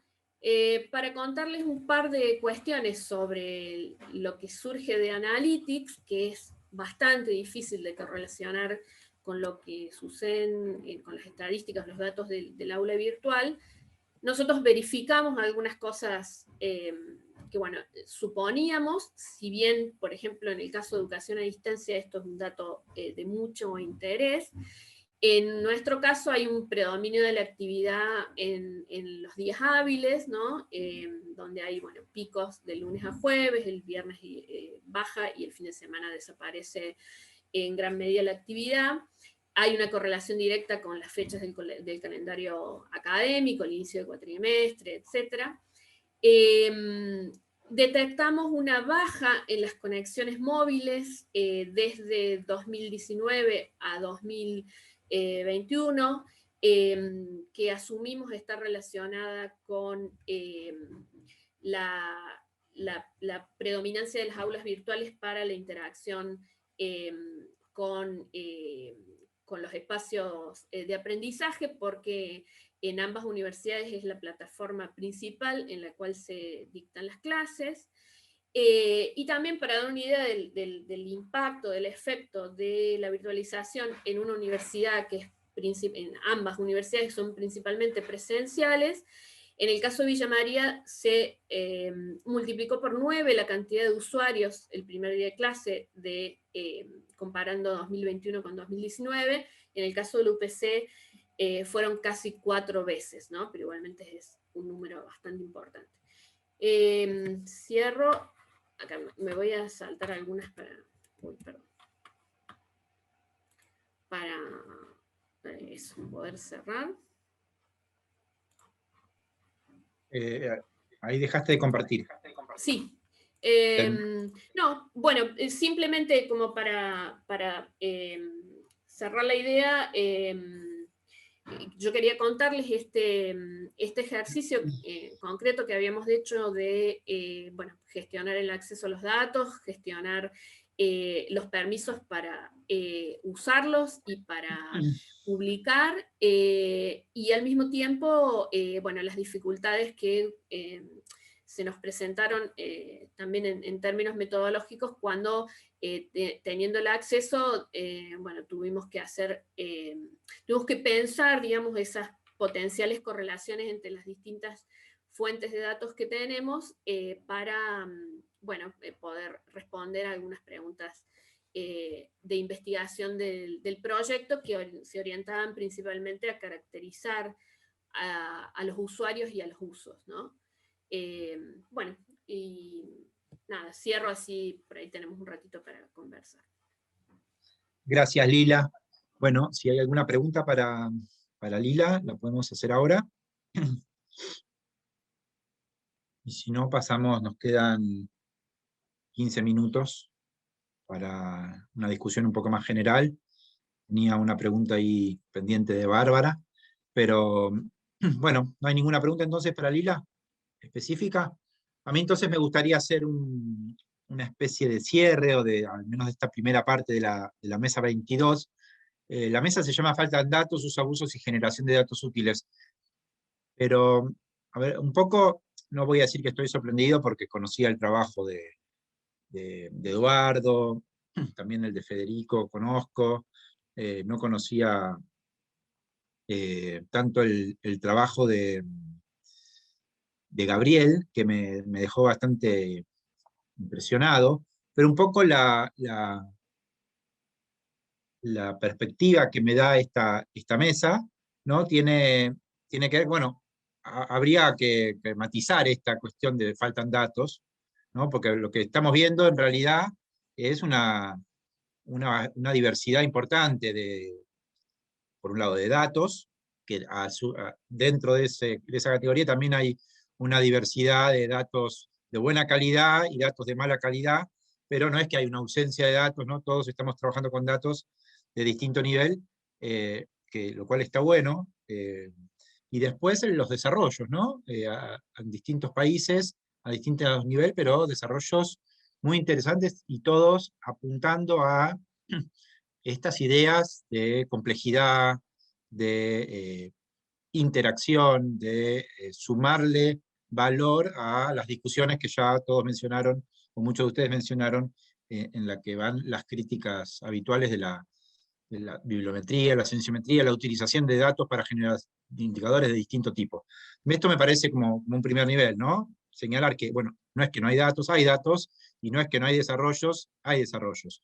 Ahora bien, me parece que un poco el desafío es, ayer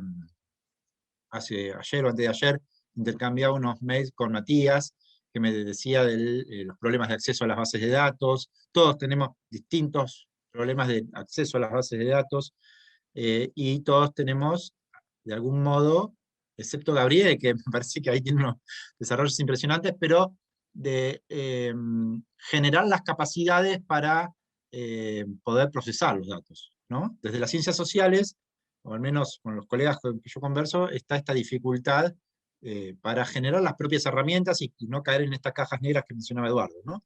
La generación de estas herramientas es muy costosa. Así que me parece que un poco el desafío y la propuesta y lo que me gustaría seguir conversando con ustedes aquí en la mesa de la tarde, en el próximo horario y después, es cómo podemos hacer para potenciar, para utilizar las capacidades que cada uno estamos desarrollando para que nuestros trabajos dialoguen más entre sí y generen herramientas cada vez más útiles, ¿no? Que no estemos trabajando en compartimientos estancos. No digo que lo estemos haciendo porque muchos mostraron la interacción, pero que esto sea todavía más orgánico, e invitarlos a esta colaboración. Matías, levantaste la mano, Gabriel también. Adelante, Gabriel. Ah, perfecto. Digo, Matías, bueno, como... Sí, las miré en Matías, orden, no me acuerdo. ok. Estamos privilegiando a Matías siempre. Bueno, no es cierto. No, es breve, es breve. Simplemente frente a lo que propone Luciano, yo creo que hay un debate que es importante. Yo pensaría que si, a ver, si vemos esto desde un punto de vista normativo, es decir, la ciencia abierta es la norma, pues, entre comillas, y en el mundo estamos frente a una forma de relacionamiento competitiva, sí nos faltan. Y nos faltan datos, ¿en qué sentido? En que, digamos, los sistemas de información del norte, especialmente, son sistemas bastante robustos y tienen tecnología, tienen recurso humano, tienen forma de generar inversión en supercomputadoras, etcétera.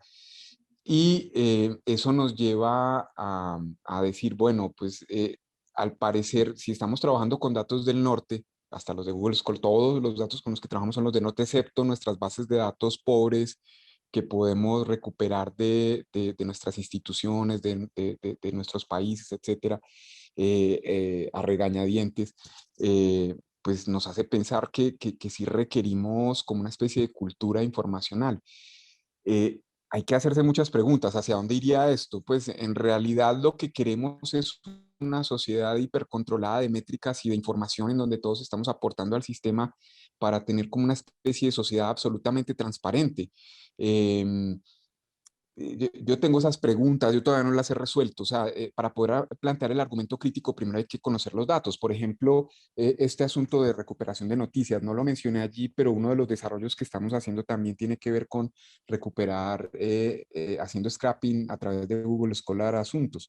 La primera vez que nosotros hicimos esto, normalizamos a Google Scholar en el sentido de, no, sí, ahí están todos los datos de noticias, y así podemos hacer análisis. Pero cuando empezamos a ver en detalle lo que hay en Google Scholar y no solo las limitaciones para poder acceder a la fuente, sino lo que realmente arroja, nos dimos cuenta que, por ejemplo, diarios principales de algunos países, que eran diarios regionales que siguen siendo muy fuertes para generar opinión pública, no se pueden recuperar con Google Scholar, o se recuperan cosas mínimas, se pueden recuperar 10 registros contra 1000, que si uno se metería en la página web directa. Y eso nos lleva a problemas. ¿Por qué? Porque los medios de comunicación no tienen una cultura informacional que permita generar apertura en su información para pues como para poder hacer este tipo de análisis. Entonces hay que recurrir a un montón de estrategias. Miren, solo ese caso nos lleva a una complejidad en la forma de capturar datos que es muy difícil, digamos, como de dirimir. Entonces yo creo que Sí, sí, solo Juan para Mateo. aclarar un punto, y le doy la palabra al próximo, pero cuando mencionas ciencia abierta, concretamente, ¿a qué te estás refiriendo? ¿A la apertura de los datos? Porque hay distintas dimensiones de la ciencia abierta que Me también hay que refiero a discutir. ciencia abierta en general. Pues, ¿en qué sentido? O sea, apertura de datos, pero también conciencia de la necesidad de ciencia ciudadana y de que la ciencia ciudadana esté digamos, como no, Sí, sí, dispersa sí, no es la claro. palabra, o sea, sí que esté más ampliada, pues como en América Latina. O sea, nosotros hablamos de eso y el caso que tenemos es investigación, acción participativa, pero los europeos tienen asociaciones civiles de ciencia, pues a nosotros pues todavía no, es que no me quiero comparar, más bien nosotros estamos desarrollando cosas que todavía no van por allá. Evaluación abierta, muy importante, pues cómo vamos nosotros a asumirla en América Latina. Cielo ya tiene una propuesta, propuso un repositorio de preprints. Ese es nuestro camino. Bueno, a eso me refería, Luciano, más bien como en general a la ciencia abierta, Sí, sí, solo pero en para particular aclarar. a los datos. Sí, de acuerdo. Matías. Estaba la pregunta de Bárbara.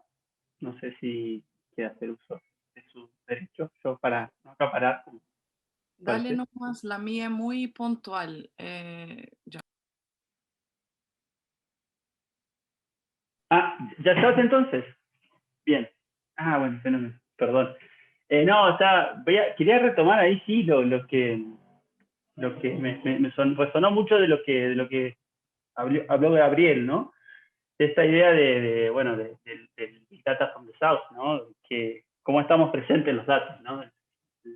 Cómo está presente América Latina, pero me parece que también un poco lo que tú estabas diciendo y me resonaba mucho, esto que está como constantemente inscrito, ¿no? En la forma en que pensamos nuestros países y que pensamos los desarrollos, ¿no? El avanzar por los mismos caminos que ya avanzaron otros. Al mismo tiempo también como, digamos, homogeneizamos un proceso que es complejo, el del centro, del norte global, que también es muy diverso, ¿no? Y entonces sí tomamos solo algunos rastros, algunas tramas, desde las cuales pensamos que ese es el camino a seguir, y eso nos condiciona demasiado, ¿no? Entonces, cuando empezamos a ver qué tan robustos son los datos, qué tan contrastables, qué tan comparables, necesitamos ese benchmarking de quienes ya han hecho cosas parecidas. Entonces, eso sí nos constriñe en la posibilidad de armar un camino propio, digamos, porque eso es realmente, cuando alguien ya avanzó en algo técnico, tú quieres aprender de eso y no repetir los mismos errores, ¿no? Entonces, me parece que ese es un punto, por lo menos en lo que yo he visto, importante y que no creo que sea soslayable, digamos, más allá de que quisiéramos hacer nuestro propio camino, no lo podemos hacer si no tenemos en consideración lo que han hecho otros y dónde lo han hecho, ¿no? Entonces quizá no es interés de separarse, sino de mantener esa conexión y ese diálogo y decir, bueno, son nuestras limitaciones y sí, siempre los datos van a estar construidos desde el poder, desde la hegemonía, desde el norte, y bueno, desde ahí tenemos que trabajar y ahí tenemos que plantearnos y quizá esa articulación nos dé mucho más herramientas para retroalimentar, ¿no? Este debate, ¿no? Y particularmente creo que ahí sí me cuelgo un tantito con el tema de datos de noticias, que me parece que es súper interesante, pero es muy difícil a veces sacarle el jugo. Sobre todo por la cuestión de que, bueno, el de Media Cloud a mí personalmente me gusta, pero tiene muchísimas limitaciones, pero lo que ellos hacen es un preprocesamiento de los datos y un almacenaje. Entonces te da como cierta historicidad que generalmente es muy difícil de saber qué está pasando históricamente con los datos que tú trabajas en la web. Digamos, un día algo está, mañana puede no estarlo, y eso pues tú no lo sabes, ¿no? No sabes si el momento que tú haces tus búsquedas puede ser distinto.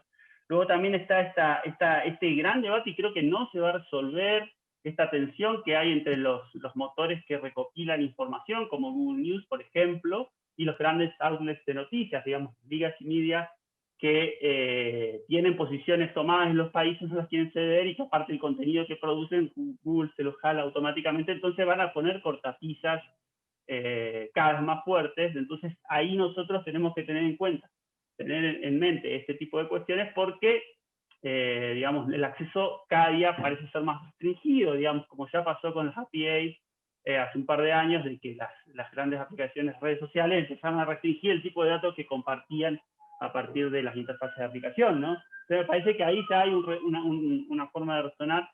Ahí hay una fuente que me parece que es interesante, que es histórica, pero es compleja de explotar y de trabajar, que es la continuación de la base de datos que fue Infolatina en algún momento, que recopilaba, digamos, datos de medios de prensa en toda América Latina, y que tiene bastante, digamos, registros históricos, pero la forma de exportación de los datos es simple como para un usuario, digamos, ¿no? Entonces uno tiene que exportar datos en un PDF y después ponerlos en una línea de trabajo que te permita más o menos enriquecerlo y hacer algo con eso.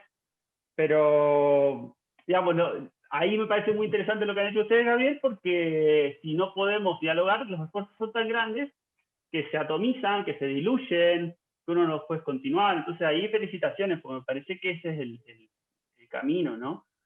Ojalá, digamos, desde otros lados, otros lugares, se pueda como sumar también otras perspectivas y anclarlas, ¿no? Y entrelazarlas. Así que, quedan 3 minutos, creo que nos cortan a las 12:30,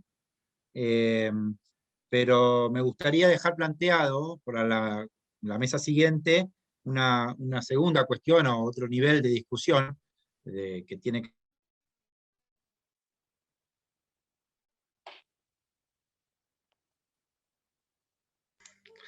Solo cortaron a Luciano. Censura.